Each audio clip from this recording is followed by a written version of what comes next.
या कुक्षि विभरे कृत्वा स्वयं रक्षति सर्वतः नमामि जननीं देवीं परां प्रकृतिरूपिणीं. మాతృదేవో భవ, పితృదేవో భవ. నేను మీ డాక్టర్ శ్రీధర్. నా నెంబర్ 9295909819. ఇప్పుడు మనము పరాభవ నామ సంవత్సరంలో గోచార ఫలితాలు ద్వాదశ రాశుల వారికి ఏ విధంగా ఉంటాయి అనేటటువంటి విషయాన్ని మనం తెలుసుకునేటటువంటి ప్రయత్నం చేద్దాము. ఇది పూర్తి సశాస్త్రీయంగా, ఇందులో నా కల్పనలు కానీ నా భావాలు కానీ ఏమీ చూపించడం జరగదు. కేవలము సశాస్త్రీయంగా మాత్రమే చెప్పడం జరుగుతుంది. కర్కాటక రాశి వారికి పరాభవ నామ సంవత్సరంలో గోచార ఫలితాలు ఏ విధంగా ఉంటాయో తెలుసుకునే ప్రయత్నం చేద్దాము. ముందుగా ఏ ఏ నక్షత్రాల వారు ఈ కర్కాటక రాశికి చెందిన వారు అవుతారు అనే విషయాన్ని తెలుసుకుందాము. వీరు పునర్వసు 4వ పాదం, పుష్యమి 1, 2, 3, 4 పాదాలు, అలాగే ఆశ్లేష ఇవి 1, 2, 3, 4 పాదాలు. ఈ 9 పాదాలు కలిసి, ఈ 3 రాశులు కలిసి ఇక్కడ మీకు కర్కాటక రాశి అవుతుందన్నమాట. ఈ రాశికి చెందిన వారు అవుతారు. కాబట్టి ఇది పాదాలు నక్షత్రాలు తెలిసిన వాళ్ళు మీరు తప్పకుండా కన్ఫ్యూజ్ లేకుండా చూసుకొని ఇక్కడ మీ యొక్క రాశి ఫలితాలని చూసుకోవచ్చు. ఇక్కడ ముఖ్యంగా ఈ రాశి వారికి గురువు 31వ తారీఖు 5వ నెల 26 వరకు మిథున రాశిలో ఉంటారు, అంటే వ్యయస్థానం అవుతుంది. తదుపరి ఆయన మనకి జన్మంలో ప్రవేశిస్తూ ఉన్నారు. 31వ తారీఖు 10వ నెల 2026 వరకు గురువు కర్కాటకంలో ఉన్నారు. అన్నట్టయితే ఇప్పుడు మనం కర్కాటక ఫలితాలు చెప్పుకుంటున్నాం కాబట్టి జన్మం అవుతుంది. ఇక అక్కడ నుంచి తదుపరి ఆయన సింహరాశిలో ప్రవేశిస్తారు. సంవత్సరాంతం వరకు కూడా అక్కడే ఉంటారు. అందుచేత అక్కడ మీకు చెప్పాలి అన్నట్టయితే కర్కాటక రాశి వారికి ఈ కొద్ది కాలంలో అక్కడ కూడా మళ్ళీ వక్రం ఉంది. ఈ విధంగా గురువు 3 రాశుల్లో సంచారం చేయడం ద్వారా భిన్నమైనటువంటి ఫలితాలంటే వ్యయంలోను, జన్మలోను, ద్వితీయంలోను.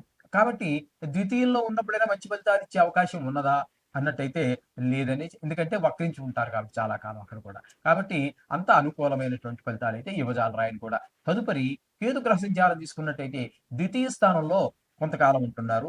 ద్వితీయ స్థానంలో కొంతకాలం ఉండి తదుపరి జన్మంలో ప్రవేశిస్తూ ఉన్నారు.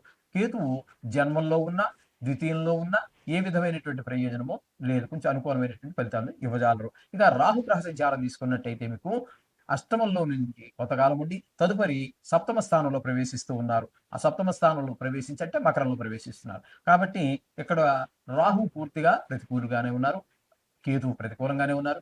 గురువు కొద్ది కాలం మాత్రమే, చాలా తక్కువ కాలం మాత్రమే అనుకూలమైనటువంటి ప్రదేశంలో ఉన్నారు. ఇక శని భగవానుడి కనుక మనం తీసుకున్నట్టయితే 9వ స్థానంలో ఉండటం ద్వారా ఆయన కూడా అంత అనుకూలమైనటువంటి ఫలితములను ఇవ్వజాలరు టోటల్గా. ఇక్కడ మనం చెప్పుకోవాల్సింది ఏంటి, ఈ రాశి వారికి ఒడిదుడుకులుగా ఉంటుందండి ఖచ్చితంగాను. ఆదాయానికి మించిన ఖర్చులు చేస్తూ ఉంటారు. చేయి పనులకి అనేక రకాలైనటువంటి ఆటంకాలు కలుగుతూ ఉంటాయి. అకారణంగా కలహాలు, నమ్మిన వారి వల్ల మోసం పోవటం, వృత్తి వ్యాపారాలు వీటిలో కొన్ని దగా జరగటము, ఈ రాబడికి మించిన ఖర్చులు, ఈ ధనాదాయం తగ్గటం, ఈ విధమైన మిత్రులే విరోధులుగా అయిపోవటం, ఇట్లాంటి ఫలితాలన్నీ కూడా మనం చవి చూడవలసి వస్తుంది. అయితే ఇక విద్యార్థులు తీసుకున్నట్టయితే విద్యార్థులు ప్రారంభం నుంచి కూడా కష్టపడి శ్రమపడి చదివితే గాని పరీక్షలు పాస్ అవ్వడం కష్టము. ర్యాంకుల కోసం ఆశించవలసినటువంటి పని లేదు. ఇక ఉద్యోగస్తులు గనక చూసుకున్నట్టయితే పని ఒత్తిడి ఎక్కువగా ఉంటుంది. ఇష్టం లేనటువంటి ప్రదేశానికి ట్రాన్స్ఫర్లు అవుతూ ఉంటాయి. అక్కడికి వెళ్ళి మళ్ళీ అనవసరమైనటువంటి శ్రమ, మళ్ళీ సంసారం ఒక దగ్గర, లేకపోతే సంసారం మార్చినప్పటికీ కూడా మనకి ఇష్టం లేనటువంటి ప్రదేశంలో ఉండటం ఒక బాధాకరమైనటువంటి విషయంగా అనిపిస్తూ ఉంటుంది ఉద్యోగస్తులకి. ఇంకా వ్యవసాయదారులు తీసుకున్నట్టయితే 2 పంటల్లోనూ కూడా ఆశించినటువంటి ఫలితం రాదు. తద్వారా వాళ్ళకి అప్పులు మిగిలిపోతాయి, రుణాలు మీరు పెరిగిపోయేటువంటి అవకాశం ఉన్నది. ఎందుకంటే 2 పంటల్లో ఒక పంట వచ్చినా చేతికి, ఒక పంట రాకపోయినా దానికి సరిపోతుంది అనుకోవచ్చు. మనకి ఇక్కడ 2 పంటలు దెబ్బతినేటప్పటికీ ఏమవుతుంది, పెట్టిన పెట్టుబడికి కూడా పెరిగిపోతుంది కానీ అది తగ్గేటటువంటి అవకాశం లేదు, రుణాలు పెరిగేటువంటి అవకాశం. ఇకపోతే వ్యాపారస్తులకి సరుకులు నిల్వ చేసుకునే వారికి ఆకస్మిక దాడులు జరుగుతూ ఉంటాయి అధికార గణం చేత. తద్వారా వాడు పట్టుబడి లేనిపోని వ్యవహారాలు చిక్కుకుంటూ ఉంటారు. అవన్నీ కూడా వ్యాపారాలు కూడా అనుకూలించవు. ఎవరు పట్టుబడకపోయినప్పటికీ కూడా వ్యాపారాలు అయితే అనుకూలించవు. దాచిపెట్టాడు ఏదో రేటు పెరుగుతుందని ఒక రేటు కొని, కొన్న రేటు కంటే తగ్గింది, అప్పుడు ఏం చెబుతుంది, నష్టం వస్తుంది. ఆ విధంగా వ్యాపారస్తులు కూడా దెబ్బతినేటటువంటి అవకాశం కనిపిస్తుంది. ఇక క్రీడాకారులు, కళాకారులు, సినీ నటులు అలా ఇట్లాంటి వారందరికీ కూడా ప్రోత్సాహం అనేది చాలా తక్కువగా ఉంటుంది. వంచేత వాళ్ళు కూడా కొంత నష్టపోయి అంటే దీని మీద పెట్టుబడి పెట్టేటటువంటి వారు కళాకారులైతే వాళ్ళకైతే పెట్టుబడి పెట్టరు. కానీ ఓ ప్రొడ్యూసరు, ఒక నిర్మాత ఉన్నాడు. వాడు మరి పెట్టుబడి పెడతారు కాబట్టి వారికి కొంచెం నష్టం వచ్చేటటువంటి అవకాశం స్పష్టంగా గోచరిస్తూ ఉన్నది. ఎవరికి? కర్కాటక రాశి వారికి. ఈ విధంగా ఉందండి. కాంట్రాక్టర్లు కూడా సకాలంలో పనులు పూర్తి చేయలేరు. తద్వారా అనేక రకాలైనటువంటి ఆటంకాలు కలుగుతూ ఉంటాయి. ఇబ్బందులు ఏర్పడుతూ ఉంటాయి. ఎప్పుడైతే పని పూర్తి కాలేదో బిల్లులు చేతికి రావు. వీరు ఎక్కడి నుంచో వీరు కూడా సొంత డబ్బులుండి పెట్టుబడి పెడితే బాధ లేదు. వారు కూడా బ్యాంకు ద్వారానో మరొక దగ్గరో కోట్లాది రూపాయలు అప్పు తెచ్చి పెట్టవలసినటువంటి పరిస్థితులు ఉంటాయి కాబట్టి వాటికి వడ్డీలు కట్టుకోవటం ఇవన్నీ చాలా భారంగా పరిణమిస్తూ ఉంటాయి. ఈ విధంగా ఉంటుంది. ఇక రాజకీయ నాయకుల విషయానికి వస్తే వాళ్ళకి ప్రజల్లో గుర్తింపు ఉండదు. ఎప్పుడో ఎలక్షన్‌లప్పుడు వచ్చాడు. సంవత్సరాలు గడిచిపోతున్నాయి. మళ్ళీ రాలేదు. ఒకవేళ ఎప్పటికప్పుడు కొత్త కొత్త సమస్యలు ఏర్పడుతూ ఉంటాయి. ఈ విధంగా పదవుల్లో కూడా మార్పొస్తూ ఉంటుంది. ఒక మినిస్టర్‌గా ఇచ్చారండి. ఆయన సక్సెస్ కాలేకపోయాడు. మరేం చేస్తారు? హైకమాండ్ ఉంటుంది కదండీ! చీఫ్ మినిస్టర్ గారు. లేతే హైకమాండ్ ఈయన పనితీరు ఏం బాగాలేదని చెప్పేసి ఆయన్ని పక్కన పెట్టి మరొకరిని ఆ సీట్‌లో పెట్టడం.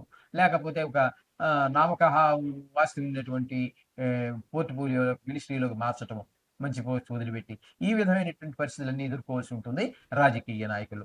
ఈ విధంగా ఉండటం ద్వారా మొత్తంగా ఈ రాశి వారు ఏం చేయాలి అంటే ఈ రాశి వారికి ఏ విధంగాను కర్కాటక రాశి వారికి కలిసి రావట్లేదు. కాబట్టి వీరు 4 గ్రహాలకి, గురు గ్రహానికి, శని గ్రహానికి, రాహు, కేతు అన్ని గ్రహాలకి కూడా వీరు 4 గ్రహాలకి కూడా జపం, దానాలు అవి ఇచ్చుకోవటము. అలాగే కేదారేశ్వర వ్రతాలు, అలాగే విష్ణు సహస్రనామ పారాయణలు ఇట్లాంటివన్నీ బిల్వాష్టకాలు, గజేంద్ర మోక్షం అనేటివి చదువుకోవటము. ఇట్లాంటి పూజలన్నీ చేయించడం ద్వారా ఈ యొక్క దుష్ట ప్రభావాల నుంచి మనం కొంతవరకు బయటపడే అవకాశం గోచరిస్తుంది. శుభం భూయాత్.